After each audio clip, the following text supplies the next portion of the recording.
curtains open. Okay.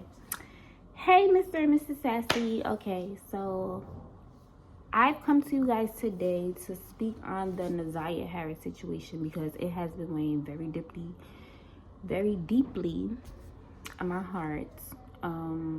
I've lost sleep. I want to pack up and go to Detroit and look for her. Barely eating. I've been talking to everybody in my family about this. It's just like, I don't know if it's because I'm a mom of a 10-year-old girl and she's 13. I don't know. I don't know, but something about this case really speaks to me, and I just felt like I should share it with you all. So if you don't know, Naziah Harris is a 13-year-old girl who went missing in January of 2023. Now, apparently, the last person she was seen with is a man named Jarvis Butts. Jarvis Butts is her aunt's baby daddy. Her aunt and Jarvis Butts had 5 kids together. So apparently one of the kids was Naziah's age. So they would go to his shop and clean it up. And apparently he has 13 kids. So apparently all his kids would come in and out of the shop, like cleaning up, helping out around every shop he worked at. He worked at a car shop. My first question is,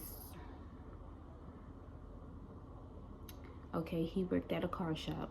I'm trying to be open-minded. Were you paying them to come clean up your shop? Because my kids are 10. And when my mom asked them to take out the garbage, they asking for money. So was he paying these kids to clean up the shop? Or was he just like, oh, let me just take these kids to clean up the shop? Now, if you don't know, Jarvis Butts has a history of being a SO. He's on the sex offender list. So, for me, knowing that, and the aunt knew this, I would not have allowed my niece, daughter, I probably wouldn't even been with him to have a daughter with him. But anyway, I wouldn't allow anybody around him knowing that he has this background. Oh, and pardon me if I'm looking up. It's snowing outside and it's very pretty, so I'm just looking.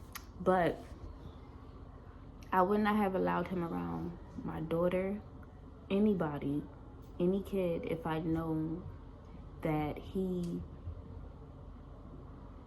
was known for being that type of person. But anyway, so they're saying that she went to school one day. She took a picture with some glasses on. Pretty picture. She got on the bus and went home. They have a ring camera of like picture of her going somewhere else after she got off the bus. My thing is, the grandmother didn't report her missing until the next day. And she didn't call the police. She went to the school.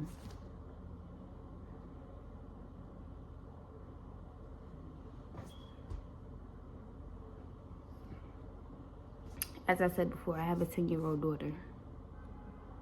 Who takes the bus? If she's not home, I'm calling the police within that time frame.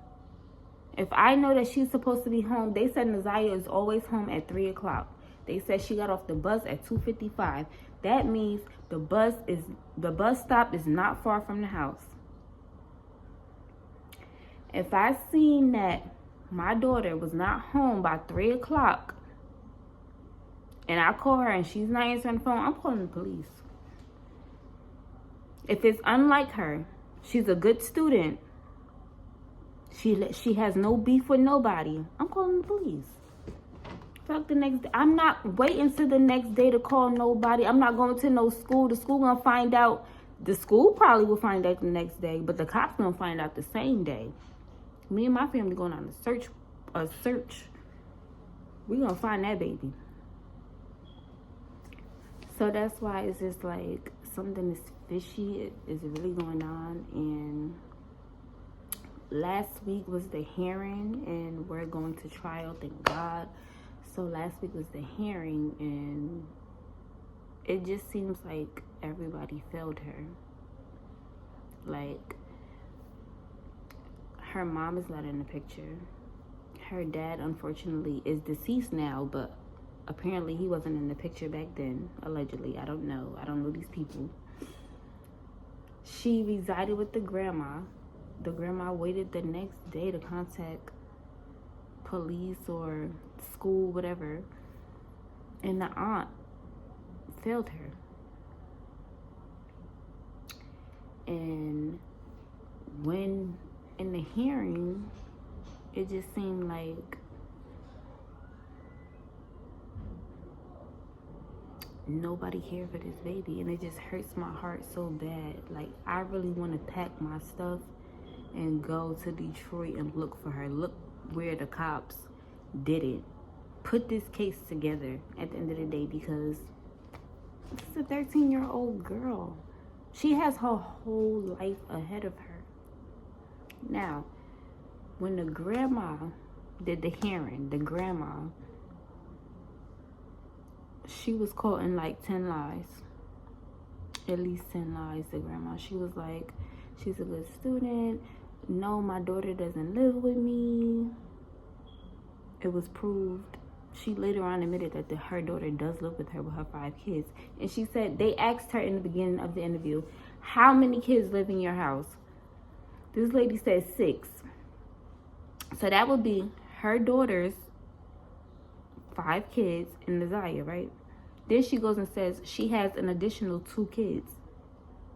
That would make it 8 kids living in the house, not 6. You have your daughter's 5 kids, you have Nazaya, and then you have 2 foster kids, I guess, that you have. 8. That's 8, sweetie. Not 6. 8. One thing I could do is count. So, and then waiting till the next day to notify anybody about her disappearance, and the glasses was found in the aunt car. It's just really too much. The only person that I felt like had compassion for her was the defendant, Jarvis Butts, his sister. She said, I saw her that day that she went missing, and I saw her at my brother's shop. She needed service on her car, but because she doesn't pay her brother, she has to wait until he finishes his other cars, which is understandable. So she seen Nazaya getting in and out of his car. Now, the aunt did say she doesn't know how many kids he has. She doesn't have a relationship with all his kids. So she might have been thinking maybe that's one of his kids. And that's why she asked, who was this? And he said, somebody, either his niece or his business partner's niece. I think he said that was his business partner's niece. Okay. But let's get to the business partner.